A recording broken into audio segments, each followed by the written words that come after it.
Well, good morning. Yes, it's me, Kenny Polcar, your host of the party, and today is Friday, February 7th, 2025. And here are the things you need to know to get your day started. Well, markets were mixed yesterday as investors continued to assess the earnings reports, right? We had a mixture of earnings. Today, it's all about the non-farm payroll report. Keep your eyes on wage growth. That's going to be important. Oil is steady this morning. Gold continues to kiss the new highs, and bonds are steady as well. And what do we have for dinner? We're having the pasta al forno, right? Baked pasta. It is delicious. Okay, so markets ended the day mixed yesterday, right? As investors reacted to a slew of earnings reports during the day while they waited patiently for the Amazon results due out after the close, all also while bracing themselves for today's key U.S. jobs report. At the end of the day, the Dow lost 125 points. The S&P's up 22. The Nasdaq added 100. The Russell lost 9. The Transport's up 62, while the equal-weighted S&P gave up 9 points.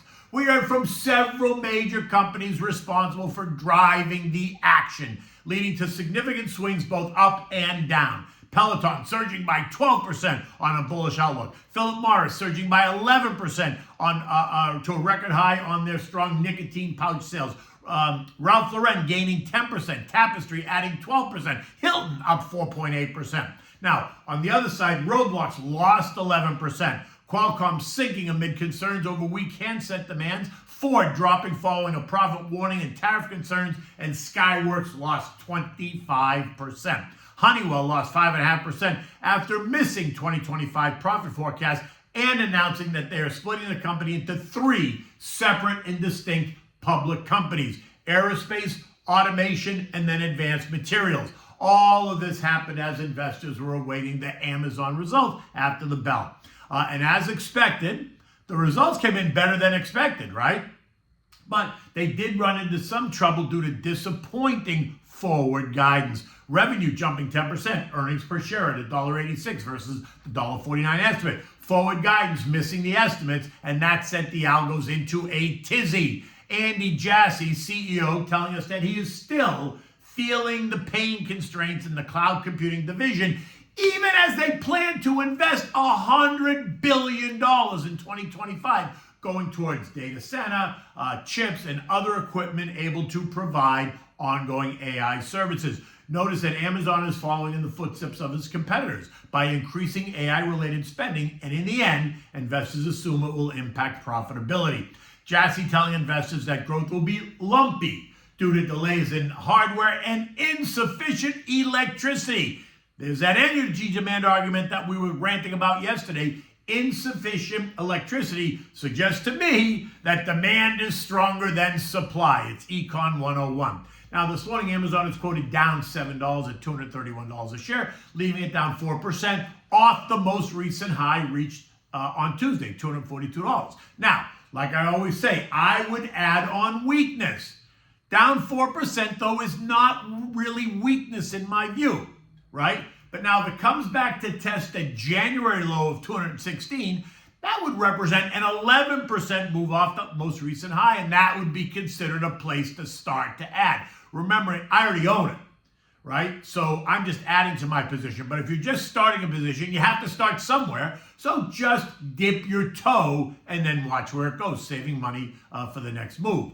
Okay, on to what's the focus today, and that's a non-farm payroll report, which is going to shape the market's next move. Key expectations include 170,000 new jobs, although we could see that number increase due to hurricane-driven hires. Average hourly earnings up 0.3% month over month and up 3.8% year over year. Now, if jobs and earnings grow faster than that, then that poses an issue for the Fed in future policy moves. In fact, my friend Tommy Essay of the Sevens Report telling us that, quote, Friday's jobs report is important because if it's a Goldilocks number, neither too hot nor too cold, it will support the market. But if it misses expectations, it could add pressure to stocks. Now, here's the rub. In this case, a miss would be a stronger number that forces the Fed to remain on hold, while weaker job growth and weaker earnings, while also a miss, but weaker numbers would give the Fed the green light to cut rates, capiche? So you have to figure out which way the miss is. In addition to the January report, markets are also due to get a revision to annual job growth through March of 2024. And that is expected to show a downward revision of down 600,000 to 700,000 jobs over the past year. But that's lower than the initial 818,000 estimate. In any event, my guess is that the rate cutters will use this revision as a reason to say that the labor market is cooling, which I think is baloney, since it's a revision to the original number that is actually less than the original number, not more. So therefore, it's not nearly cooling as much as they thought it was, right? It's kind of screwed up logic.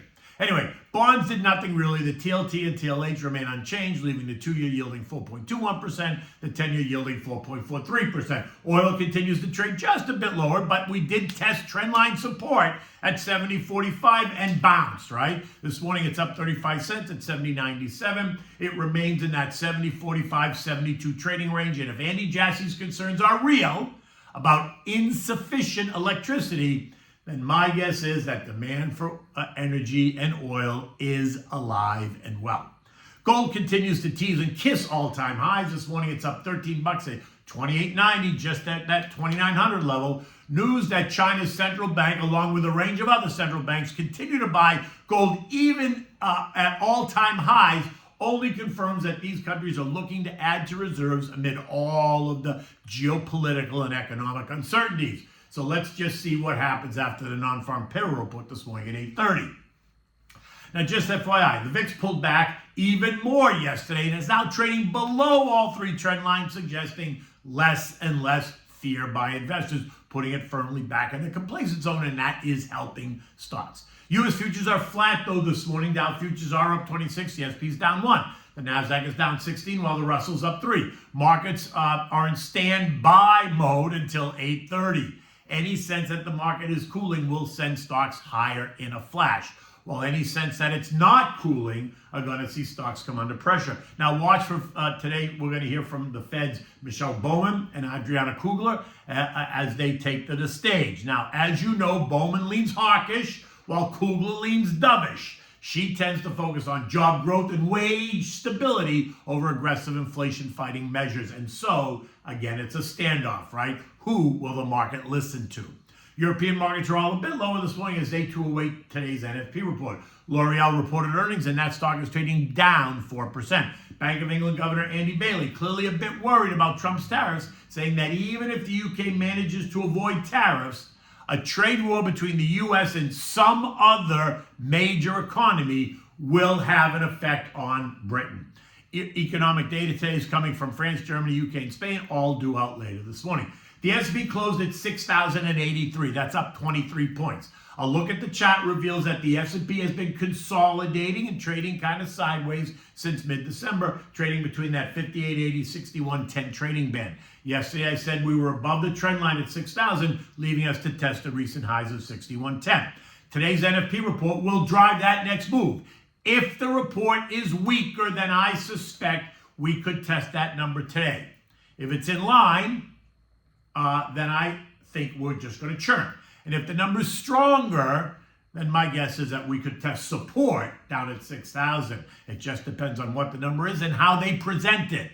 Because like food, it's all in the presentation. Okay, what do we have at dinner tonight? We're going to have pasta al forno con salsicce e piselli. Right? Sounds so great in Italian, but it's really baked pasta with sausage and peas, and this also has fresh mozz in it and Parmigiano cheese and a bechamel sauce, right? It's one of these comfort dishes. It's easy to make, and it's so good. Okay, so for this you need chopped carrots, celery, and onions. You need sweet Italian sausage, frozen peas, fresh mozzarella if you can get it, fresh grated Parmigiano cheese, some white wine, a bechamel sauce, and a pound of rigatoni pasta. Preheat your oven at 375 degrees so it's ready when you need it. Bring a boil of salted water. Bring a pot of salted water to a rolling boil on your back burner. Now, in a saute pan, saute the chopped veggies in olive oil. After about 10 minutes, you're going to add in the sausage. You're going to cook that till it's all nice and brown. Now add in 1 cup or so of dry white wine. If you don't want to use wine, you can use chicken broth if you prefer. Then add in the frozen peas, turn the heat to low, cover it, season it with salt and pepper, and let it just cook for about 15 minutes. While that's happening, make the bechamel sauce. For this, you need a stick of butter, 3 tablespoons of flour, 2 cups of whole milk, salt and pepper to taste, and some nutmeg, just to taste. In a saucepan, melt the butter over medium-high heat, add the flour and whisk it till it forms, kind of get pasty. Now, using the whisk, add the milk kind of in a steady stream. Do it slowly. Don't just dump it all in. You want to maintain kind of this homogeneous mixture. Turn the heat to low. Continue stirring until the sauce just thickens slightly. It's not lumpy. Once that happens, it's done. Now, add your pasta to the pot. Cook for 6 minutes. It's going to be a bit undercooked. That's fine. Strain it, always saving a mugful of water. Now mix the pasta with the sausage mixture in a bowl. Add the chopped mozzarella, the fresh mozzarella. Add a handful of Parmigiano cheese and the bechamel sauce. Mix it all well so it's all nice and coated. Take all that, put it in a buttered baking dish. Dust it with a little bit more Parmigiano cheese on top. Put it in the oven and bake it for about 20 minutes. You want it to be kind of nice and golden and bubbly all on top. When that happens, it's done. Take it out, let it sit for 5 minutes, just so you don't burn your mouth when you're eating it. Just let it cool down a little bit and then serve it up. It is simple. It's a comfort dish. The kids will love it. It's good the next day. No worries. Anyway, it's Friday. It's a gorgeous day here in South Florida. It's going to be a beautiful weekend. Until Monday, take good care.